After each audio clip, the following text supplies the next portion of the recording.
loaded mga katumbong. Ngayon mauuna na daw si Katimbang. Wo-workout kami mga katumbong. Mabilis lang to. Let's go! Santa Rosa branch nga pala tayo mga katumbong. Siyempre, located yan dito sa extension ng SM. Sa dulo lang, makikita nyo na. Pasukin na natin to mga katumbong. Ayan, nag-tap lang tayo ng kipap at maluwag to mga katumbong kaysa sa iton. Pero wala siyang taas. Ground floor lang. Na-spota natin si Katimbang na nagbabalat ng buto. Diretso na tayo sa locker. Pagkalagay natin ang gamit, katumbong check yan. Stretching agad, wag natin kalimutan. Tapos, diretso sampa na tayo mga katumbong dito sa bike.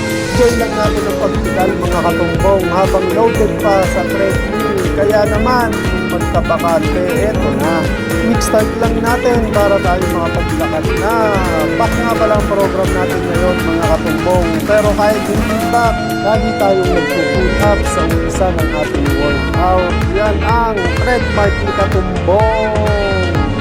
Ayun mga katumbong, pagkatapos natin magbaras, diretso na tayo dito sa machine. Lat pull down naman ang sinunod natin mga katumbong. Pagkatapos nito, behind the neck lang. Ayun, pa-comment naman ako mga katumbong ng mga program nyo dyan. Siyempre, speed row mga katumbong, isa sa ating paborito. 3 sets of 12 repetition nga pala ang ginawa natin ngayon mga katumbong. Pero minsan pag tayo nagmamadali, 2 sets of 15 reps lang mga katumbong. Kaya na, tinatak na natin yan. Deadlift nga pala itong ating panglas mga katumbong para sa lower back. At eto naman ang ganap ni Katimbang. Habang inaantay natin matapos ang Zumba, sundutan naman natin ng abs mga katumbong. Seated combo set nga pala ang program ng ating core mga katumbong.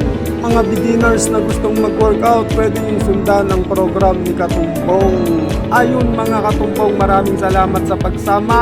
See you next grind! Ang huling sigaw ni Katumbong. Na.